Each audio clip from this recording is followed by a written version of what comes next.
Hello, everyone. Welcome back. Today, we're going to be talking about Islam. Okay, and the first thing I want to put out there is that this is not a hate video, and I really have no such ill feelings towards anybody in this world. Um, I have a lot of Muslim acquaintances and Muslims that I have worked with in the past, and I have found them to be very good people, peaceful people. They mind their own business. Okay, but I think it's worth understanding. Kind of what's happening, what, how are we at the point that we're at, what their history is. Okay, now I've studied Islam academically. Okay, I have also studied Judaism, and I've also studied Christianity. Okay, now I am Christian, but I am not, a super, active practicing Christian. Okay, so I think I'm kind of able to look at this, somewhat impartially. Okay, now here's the thing with, we're going to start from Christianity, Judaism. Okay, in if you're looking at the text of Christianity, right? Nowhere in Christianity does it tell you to, go out and conquer the world. Okay, now it has been interpreted that way. Okay, but that's the thing. That's an interpretation. Okay, so for example, when Charlemagne, was basically conquering, northern Germany, and basically, executing non-Christians, right? When Charlemagne was executing pagans, okay, you can't look at the Bible and say that, okay, here on this page, on this line, it tells him to do that. Okay, the same thing goes when the Christians were burning witches. Okay, it doesn't tell them to specifically go do that. Okay, same thing with Judaism. Okay, it doesn't tell them that they're to go out there and basically conquer the world and spread their religion. Okay, now in the Torah, okay, which is also part of, the first five books are also part of the Christian Bible. At one point, it did basically tell them to go and conquer the land of Canaan, okay, and basically to kill all the people there. But that was very specific, one time, one place, okay. And there was a couple of other cities that they were specifically instructed by God to go and to conquer.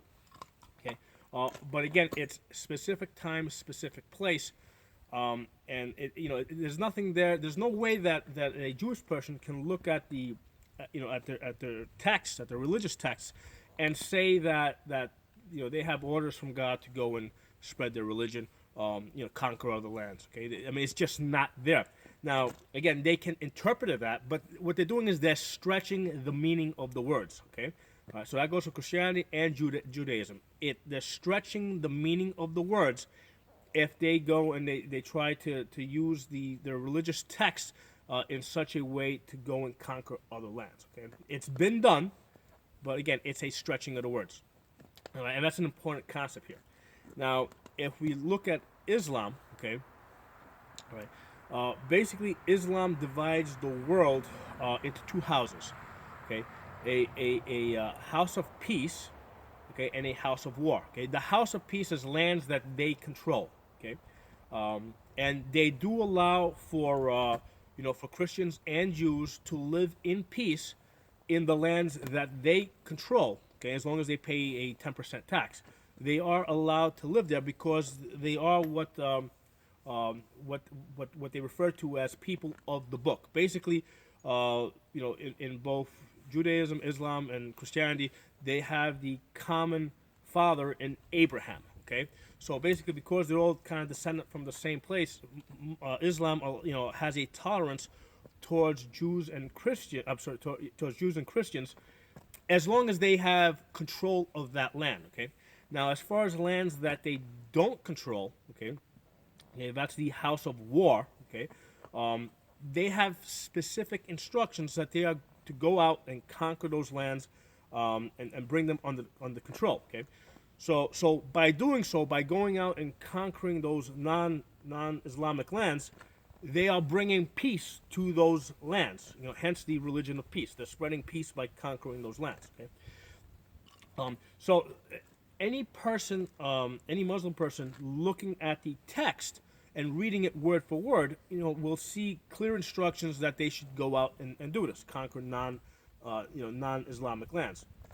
Okay, now it's basically a Muslim person has to basically look at that text and basically stretch the meaning of the words, that those words mean something different. Okay, but basically they have to, they have to work to interpret those words to mean, something other than go out and conquer, all the non-Muslim lands. So the difference, right, that I have found between if you got Christianity and Judaism on one side, is that the Jews and the Christians, okay, have to argue for war, okay, and on the other side, the Islamic people, they have to argue for peace, okay, in those lands that they don't control, okay. So that's the difference. Now, again, this isn't a hate video, okay. This is a video of understanding, okay, and it's also a video of appreciation and thanks to those Islamic people that basically go through all that extra effort, right, and do look at their religious text and interpret it in such a way so that it means that they should coexist with Christians and Jews in lands that they don't control, okay, because it takes effort on their part, okay, because the text, if you look at the clear text of the words, it's telling them to do something otherwise. So for that reason, I respect I respect Islamic people, especially the peaceful ones here in this country. Okay, but I think it's important for us to understand this, that it's work for them. Okay, it takes effort for them to promote peace here on our land. Which is kind of the opposite of what we have to. For us, it takes work. It takes a lot of effort for us to try and promote war, because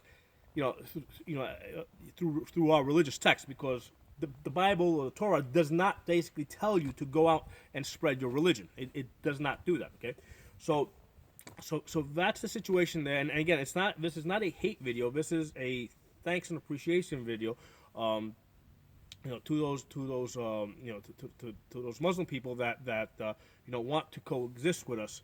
But it's one of those things that I think it was worth putting out on the table, and I think people should take the time and effort to study other religions. Okay. Now, one of the things that I will put out there is, going back to the religious text. We spoke of this house of peace, house of war, and in the lands that they control, it does allow for tolerance of Christians and Jews, because we are all from the common the common father in Abraham. Okay, what it does not allow for is like other religions. For example, if you're a Buddhist or something like that, if you're anything other than those three religions, there's no tolerance. Basically, the text says that those other people that are neither Christian, Jews, they have to convert or they have to be executed. Okay, so again, obviously, Muslims here in the United States, I would say 99.999% of them are tolerant of Buddhists and Confucianists and all these other religions that we have here.